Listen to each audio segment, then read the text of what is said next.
Ooh, what's good, Commanders fans, and happy game day. I just had a busy weekend, busy into the end of the week. So I just wasn't able to really get out an official preview video, but I'm just gonna do that today. This video is really mainly about Brian Thomas, the Diane Rossini report, and this came out Saturday morning. I wanted to make a video Saturday, I just didn't have a lot of time Saturday either, so I'm gonna get this out to you guys. So Brian Thomas Jr., the wide receiver for the Jaguars, he played with Jaden Daniels with the LSU, had a heck of a season, historical season with Jaden Daniels when Jaden won the Heisman. Brian Thomas Jr. had a historical season last year, too. He's like, so wide receivers with 1,100 receiving yards and 10 plus touchdowns in a season. Those guys, I don't know, yeah, as a rookie, the only other guys to really do that was Amon-Ra St. Brown, Justin Jefferson, another LSU receiver, and then Jamar Chase, another LSU receiver. So rookies with 1,100 receiving yards and 10 touchdowns. I feel like Randy Moss might have done that in his rookie season too. So I don't think those are the only guys, but just looking at this post, those are the other guys that had 1,100 receiving yards and 10 plus touchdowns in a season.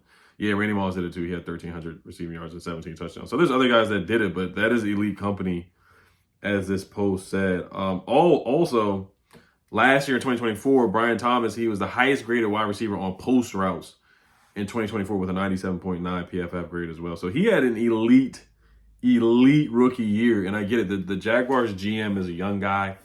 He's probably like, 24, 25 years old or something like that. I'm not going to say you shouldn't be allowed to be a GM if you're like 23 or whatever, but I do feel like you should be a little bit older. And they're winning games, so I can't even hate. How old is he? His name is James Gladstone. He's 35, but he looks like he's 20 years old because he has like zero facial hair. He really looks like he's 18. But I'm not gonna hate on him. I mean, he's 35, but I think them listening, and the report from Diane Rossini, and what I will say about Diane Rossini as well, that she's been more wrong than right. She said the tush push was going to be banned, and I got my hopes up. I was excited. And lo and behold, the tush push is still here. The tush push should be banned. They fumbled against the Giants, and they called it not a fumble. That's just ridiculous. And that alone should be another reason why they should ban the tush push, because the refs are just basically cheating or favoring the Eagles in that play. The Cowboys got BTA, belt you know what.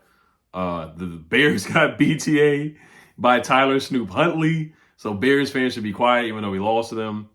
All that the Falcons got BTA by the Dolphins is a bad look on us, guys. All the teams that we got belted by, or we barely lost to the Bears, we put up a fight against the Falcons. But and I get his injuries, receivers were out, so I get it. But it does leave a bad taste in your mouth to see Dallas get belted, the Bears get belted by a backup quarterback and Tyler Snoop Huntley, and then the Falcons get belted by the terrible Dolphins. And we got to play the Dolphins in Spain in a couple weeks. But to get it back to Brian Thomas, another point is that, so the draft picks, the draft picks that we had, we traded our second round pick and our fourth round pick for Laramie Tunsil. So we don't have a second and a fourth this year. So what would be the trade compensation? Do you want to give up another draft pick? Another draft pick? And what would the draft compensation be? Would it be, we don't have a second? I think it would be a second instead. They may want a first, but I think realistically it would be a second, only because of the drops. He's been bad this year. Brian Thomas, he's had alligator arms. He's dropped a bunch of passes. I have some stats on how many drops he has this year. So catchable targets over the middle of the field to Brian Thomas Jr. have a 17.1 completion percentage over expected this season. Second worst of any pass catcher this year. That is really bad. It's really bad. He's been bad this year. He's had a lot of concentration drops, a lot of wide open drops. And if there's anybody in his vicinity, he gets scared. He gets real scary around the middle of the field, which is not good. And that's not what he was. Like, he used to be a tough catcher, really good separation. Like last year, he was first in average slant separation, third in average post separation, eighth in average go separation as well. So he was a separator. And Trevor Lawrence was getting him the football, man. He was getting him the football. So right now, his stats right now, where is he at? He has 9 drops so far in the season, which is bad. It's only been, 7, 8 games, and 9 drops. So that's a drop. That's at least 1 drop per game. He's guaranteed to drop a pass per game or 2. And it's not good.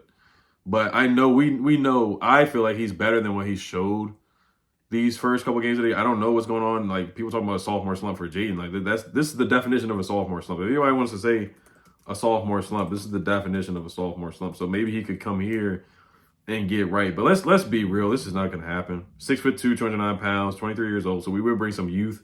We would finally get a young guy in here at the receiver position. Well, I mean, we got Jalen Lane and Luke McCaffrey. We have a young blue chip player. So let's get a quick word from today's sponsor, Sleeper, and let's get back to the video. What's good, Commanders fans? Just want to give a quick shout out to today's sponsor, Sleeper, the best fantasy sports app in the world. Make sure you guys check it out. Use promo code Oliver. First time users, you get a 100% deposit match up to $100 using promo code Oliver. Also, you get a $20 free entry on Sleeper. So Sleeper's giving out some great deals, man. Sleeper, if you've never heard of it before, it's sports fantasy. You can wager on more or less on passing yards, receiving yards, rushing yards, passing touchdowns. The cheat code for this year, the rest of the games, Pat Mahomes, who we play next, all the other teams, the other quarterbacks, Sam Darnold, more than 1.5 passing touchdowns. Take that to the bank each time, guys. Using promo code Oliver. Use the link down below in the description. Terms and conditions apply. Make sure you guys use Sleeper. Great app, man. $20 free entry and then promo code Oliver for 100% deposit up to $100 for your first time users, guys. Let's get back to the video.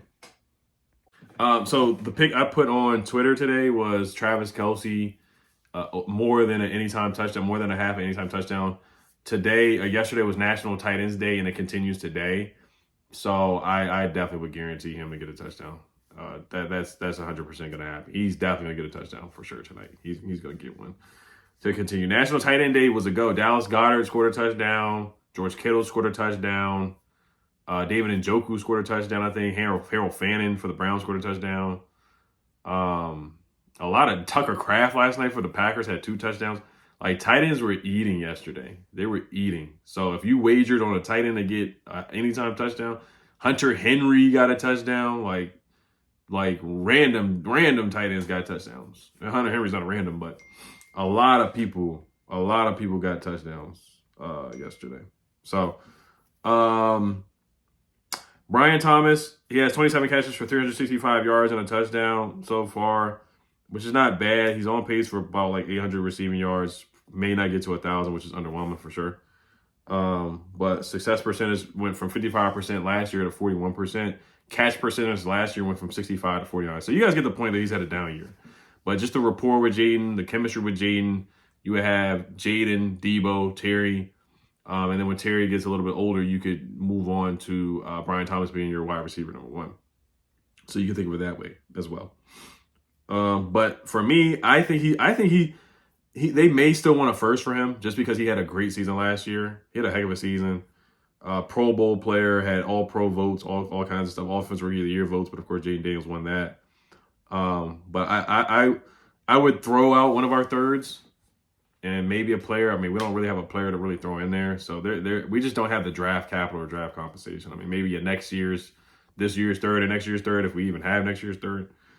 That would be something to think about there. But just in all reality, it just feels like a Madden type of trade. I don't think it's going to happen this year for sure. He has a rushing touchdown this year as well, which is something to think about. But yeah, no, I like Brian Thomas a lot, and it would be great to have him here. But I would not give up a first. I think we need to finally use our draft picks and get some homegrown talent. And Adam just has to hit. He has to hit now. Brian Thomas probably will be better than any first-round receiver that you get at whatever pick we get, because we're not going to get I don't think we're going to get a top 10 pick, even though it could happen. But I think Brian Thomas most likely would be better than any guy you would get at pick 16, 15, 17. That's just my guess. Or 13, 12, whatever pick we get. If we end up like 8 and 9, or 7 and 10, or whatever, is like, let's say worst case scenario, 6 and 11. I feel like Brian Thomas would be better than, I mean, you got Tate out of Ohio State, who probably could be, he possibly better than Brian Thomas. We'll see. But yeah, that's my thoughts on it. I would not do it. I would just kind of just stick with the first round pick, whether it's an edge rusher, receiver, whatever you decide to get. Go with the best player available with your first round pick, and then keep your third round. I think this year you want to just keep your picks and try to accumulate more picks in any way you can. That's what I would do personally. So, But I think it's silly that they're even listening to calls. That's just dumb. Like, you should not give up on a receiver who had a year like that last year, and he's only 23 years old. He just put up 1,200 receiving yards and 10 touchdowns. Like, you don't give up on a guy that early. I don't care if a new offensive coordinator or whatever, new coaching staff. You don't give up on a player like that. That's bad management. That's bad business. All right, so Chiefs preview. I don't have much. Marcus Mariota. The last time he went to Arrowhead, he won. He's undefeated at Arrowhead as a starter. He won the playoff game. I know that doesn't matter because it was 8 years ago whenever it happened with the Tennessee Titans. He threw a touchdown pass to himself. Play keep away, run the football. You have your receivers now. I know the Chiefs have a stout defense, but you can run the football on them a little bit. They have a really good secondary, too. They have Chris Jones at defensive tackle. Steve Spagnuolo is a darn good defensive coordinator. Of course, they got Pat Mahomes, Rashee Rice, Taylor, Tyquan Thornton, Xavier Worthy, Travis Kelce, Noah Fant, Juju Smith-Schuster.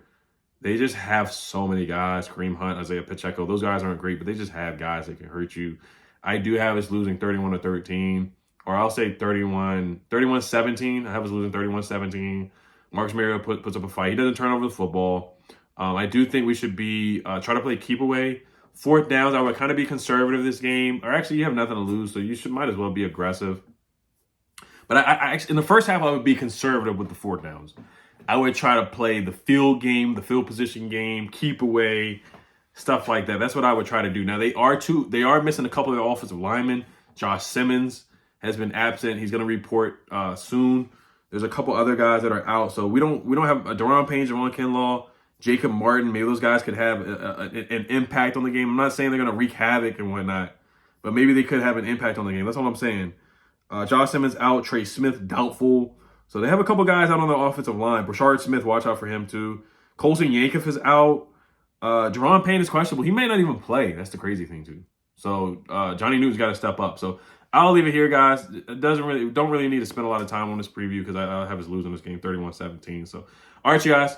Let's see if Mariota can get something happen, make something shake. Zach Ertz, I would get him involved. Ben Sinnott, I would get him involved as well. Let's see if Bill can have a bounce back game too, since we have our receivers. So all right, you guys. As always, Health Commanders. I think Travis Kelce 2 touchdowns tonight, or Rashee Rice, Xavier Worthy. One of those guys is going to have 2 touchdowns tonight. Pat Mahomes 3 passing touchdowns. And I have a weird feeling Ben Sinnott is going to have an impact tonight. I have a weird feeling Ben Sinnott is going to have a couple catches. I have a weird feeling it's going to happen. So, all right, you guys, as always, Health Commanders. Peace.